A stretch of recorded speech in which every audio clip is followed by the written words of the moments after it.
신명기 17장은 재판법과 왕의 율법을 다루고 있습니다.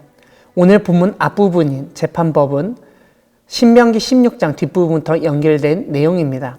고대 이스라엘에서는 재판하는 일은 온 회중이, 특히 장로들이 맡아서 하도록 했습니다. 종교 사회였던 이스라엘에서 재판에서 중점적으로 다루었던 일은 다름 아니라 우상 숭배에 대한 벌이었습니다.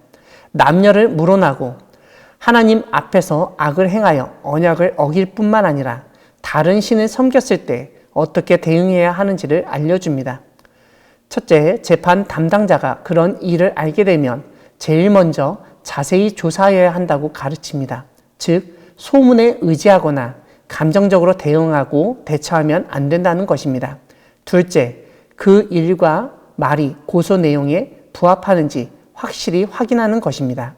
죄의 내용이 확인되면 그 사람을 바로 처단하는 것이 아니라 세 번째 단계가 있는데 6절에서 알려주듯 두 사람 혹은 세 사람의 증언을 듣도록 합니다. 즉, 목격자, 증인에 의존해서 일이 진행되도록 하는 것입니다. 만약 한 사람만 증인으로 나선다면 죽이지 못하게 되어 있습니다.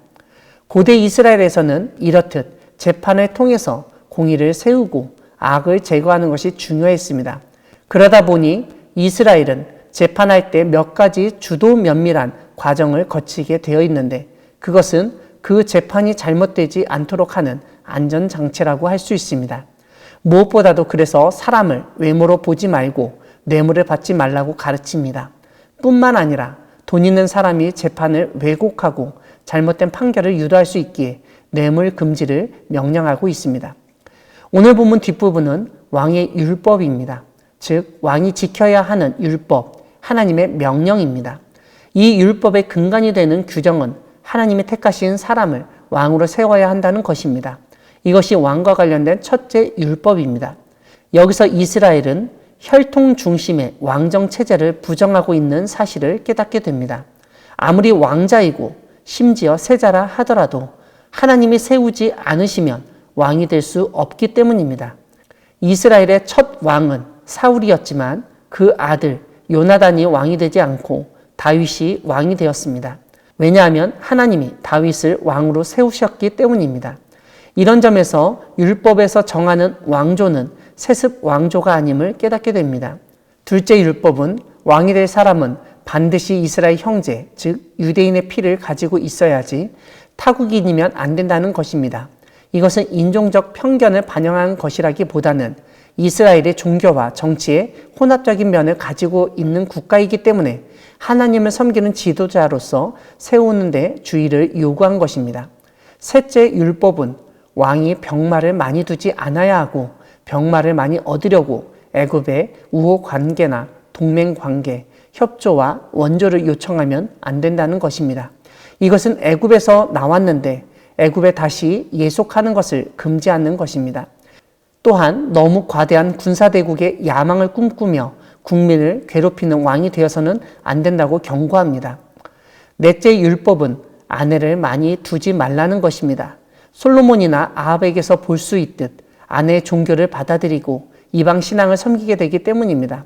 이와 함께 후궁들 사이에서 태어난 왕자들의 다툼이 나중에는 심각한 문제가 되기 때문입니다.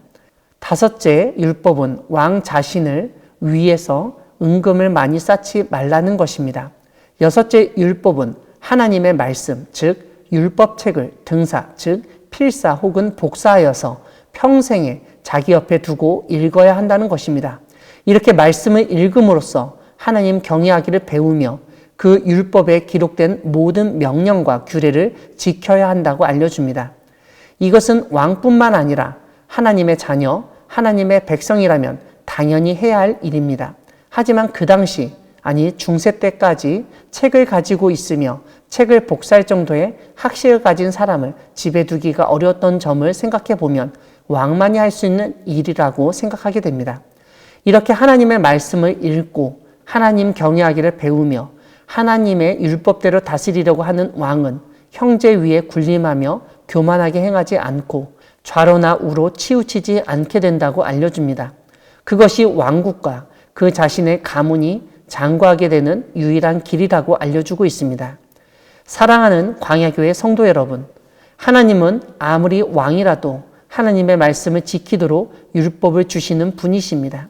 오늘 본문에서 이스라엘의 왕은 외교, 정치, 국방에서 최고의 힘을 가지는 것이 최고 목표가 되어서는 아니 되고 오히려 하나님의 말씀을 지키고 그 자신이 하나님의 말씀 앞에 떳떳하게 사는 것이 중요함을 알려줍니다.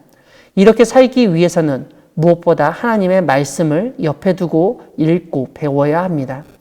오늘 본문의 왕에 대한 규정은 다름 아니라 왕이 하나님의 다스림을 가로챌 수 있는 위험이 있다는 점, 그래서 그런 위험성 때문에 그의 지배력을 제한할 필요가 있다는 점을 알려줍니다. 무엇보다 왕은 군사력에 의지해서도 안 되고 와이프나 외척에 의지해서도 안 됩니다. 오로지 하나님의 말씀을 근거로 통치해야 합니다. 우리나라에 이러한 지도자가 세워질 때 그를 통해서 하나님 나라의 정신, 공평과 정의가 이 땅에 실현될 것입니다.